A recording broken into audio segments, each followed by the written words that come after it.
नमस्कार बच्चों, आज हम करने जा रहे हैं भारत का अतीत गौरव पार्ट 2। यह बात तो भारत के प्रमुख धर्माचार्य भी मानते हैं कि जीव की मुक्ति एक ही जन्म में नहीं होती। धर्माचार्य, धर्माचार्य का अर्थ है धर्म के आचार्य अर्थात धर्म के गुरु, जो धर्म के बारे में हमें बताते हैं। तो उन्होंने भी कहा है कि किसी भी जीव की जो मुक्ति है वो एक ही जन्म में नहीं होती, उसे बार बार जन्म लेना पड़ता है, उसे अनेक जन्म लेने पड़ते हैं। भगवान बुद्ध नाना प्रकार के पशु पक्षियों तथा जल जीवों की योनियों में भ्रमण करते हुए अंत में बुद्ध स्वरूप को प्राप्त हुए। भगवान बुद्ध भी कई प्रकार के उन्होंने जो है पशु पक्षियों जल जीवों सबकी योनियों उन्होंने प्राप्त करके अंत में ही बुद्ध स्वरूप को प्राप्त किया था। उनके विभिन्न जन्मों में अहिंसा, सत्य एवं धर्म के अखंड उपयोग का प्रमाण इन चित्रों में मिलता है। अगर हम ये चित्र देखते हैं तो हमें पता चलता है कि उस समय उन्होंने अहिंसा, सत्य और धर्म को अपनाया था। जैसे आपने सुना कि महात्मा गांधी जी वो भी किसके पुजारी थे? अहिंसा और सत्य के। अजंता की गुफाएं भारतीय कला के अद्वितीय नमूने हैं, परंतु यहाँ चित्रकारी के लिए अजंता बहुत प्रसिद्ध है। जो अगर हम भारतीय कला की बात करें तो अजंता की गुफाएं इसके लिए प्रसिद्ध हैं। वहाँ पर उसके अद्वितीय नमूने मिलते हैं, अद्वितीय अर्थात अनुपम नमूने मिलते हैं, परंतु यहाँ चित्रकारी के लिए अजंता प्रसिद्ध है। वहीं पर जो एलोरा की गुफाएं हैं वो स्थापत्य कला में अनुपम है। अजंता गुफाएं किसके लिए प्रसिद्ध है? भारतीय कला के लिए, चित्रकारी के लिए, परंतु जो एलोरा की गुफाएं हैं वो स्थापत्य कला के लिए प्रसिद्ध है। स्थापत्य कला क्या होता है? आर्किटेक्चर। जैसे अब हमने कोई घर बनाना है या कोई कोठी तैयार करनी है तो हम क्या करते हैं? पहले आर्किटेक्टर को बुलाती हैं ताकि हर जो चीज़ है वो सही जगह पर बन सके। तो इसके लिए एलोरा की गुफाएं जो है वो प्रसिद्ध हैं। एलोरा में कुल 30 गुफाएं हैं, उनमें से 12 गुफाएं बौद्ध की, 16 ब्राह्मणों की और 2 जैनियों की हैं। इनमें प्रमुख गुफा कैलाश की है।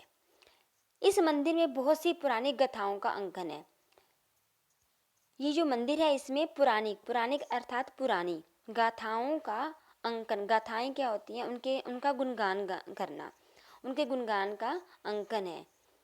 एलिफेंटा के मंडप में प्रवेश करते ही सामने एक बड़ी भारी त्रिमूर्ति के दर्शन होते हैं।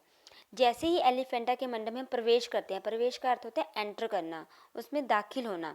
जैसे उसमें दाखिल होते हैं तो हमें एक बहुत बड़ी और भारी त्रिमूर्ति के दर्शन होते हैं। त्रिमूर्ति होती है 3 मूर्तियों को इकट्ठा दिखाना, ठीक है। जब 3 मूर्ति इकट्ठी दिखाई जाती है उसे बोलते हैं त्रिमूर्ति। फोटोग्राफ या चित्र से इस प्रतिमा का कुछ अनुमान नहीं हो सकता। त्रिमूर्ति की लंबाई चौड़ाई 10 मीटर के लगभग है। अगर हम इसकी फ़ोटो खींचें तो हमें पता ही नहीं चलता कि ये किस प्रकार की मूर्ति है, क्योंकि उसका अनुमान लगाना बहुत ही मुश्किल है। इसकी लंबाई चौड़ाई कितनी है? लगभग 10 मीटर। सृष्टिकर्ता ब्रह्मा, सृष्टि अर्थात दुनिया का निर्माण करने वाले कौन है? दुनिया का निर्माण किसके द्वारा हुआ? ब्रह्मा जी के द्वारा। और पालनकर्ता कौन है?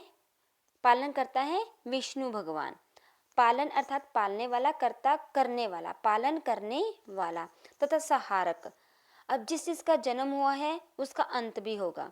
तो ये जो अंत है यानी कि मोक्ष की प्राप्ति है वो किसके द्वारा होती है? वो भगवान शिव के द्वारा होती है। इन तीनों के मस्तक बड़े ही सुंदर तथा भव्य रूप से दर्शकों का मन आकर्षित कर लेते हैं। इस गुफा में भी मूर्तियों का निर्माण चट्टानों को काटकर हुआ है। इस गुफा में जितनी भी मूर्तियां बनी हैं वो चट्टानों को काट काट कर बनाई गई हैं। अजंता, एलोरा एवं एलिफेंट गुफाओं की यह एक बहुत बड़ी विशेषता है कि मंडप के स्तंभ और मूर्तियां सभी कुछ चट्टान को काट कर बनाए गए हैं। इस मंडप में जितने भी स्तंभ हैं, स्तंभ कहते हैं पिल्लर, और जो मूर्तियां बनी हैं वो सारी ही किसको काट के बनाई गई हैं? चट्टानों को काट काट कर बनाई गई हैं।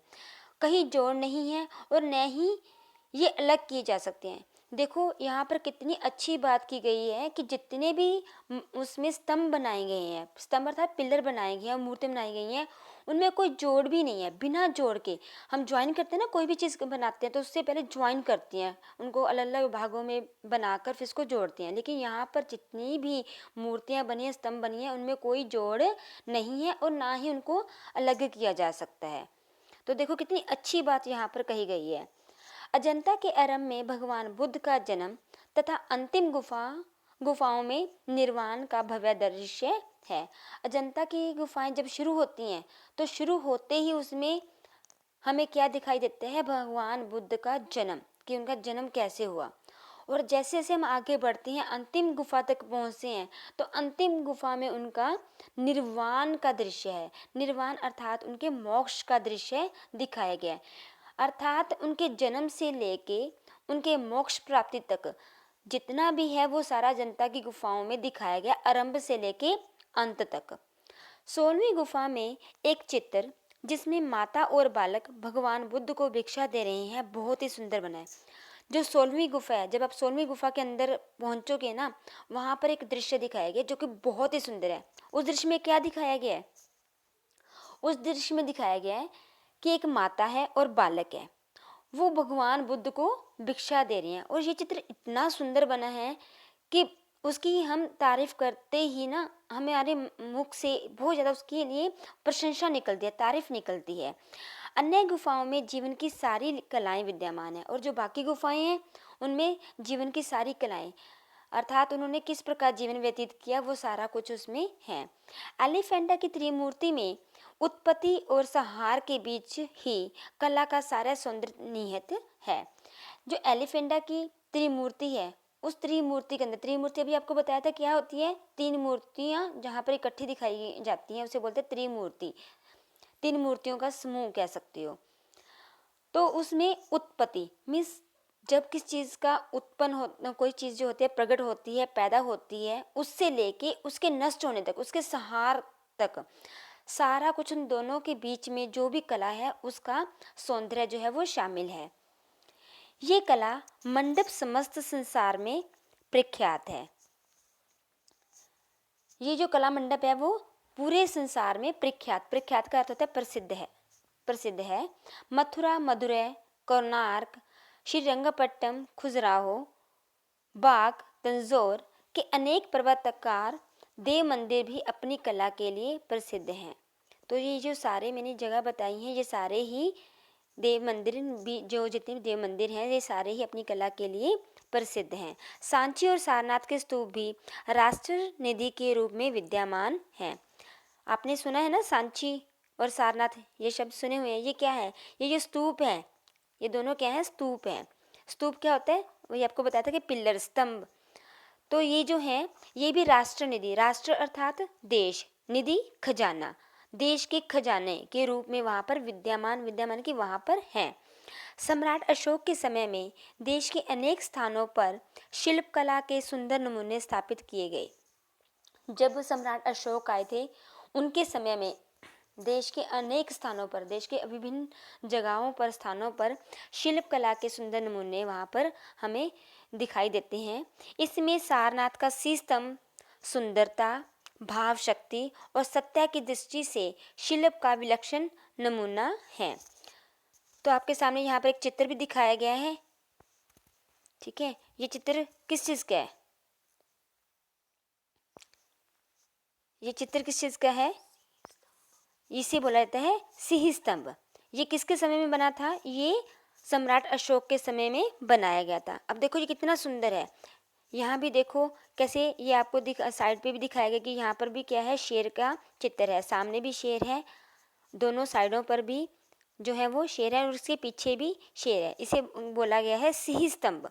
तो ये बहुत ही सुंदर है, इसमें भाव नजर आते हैं, शक्ति नजर आती है और सत्य की दृष्टि से शिल्प का ये विलक्षण होता है, अद्भुत नमूना है।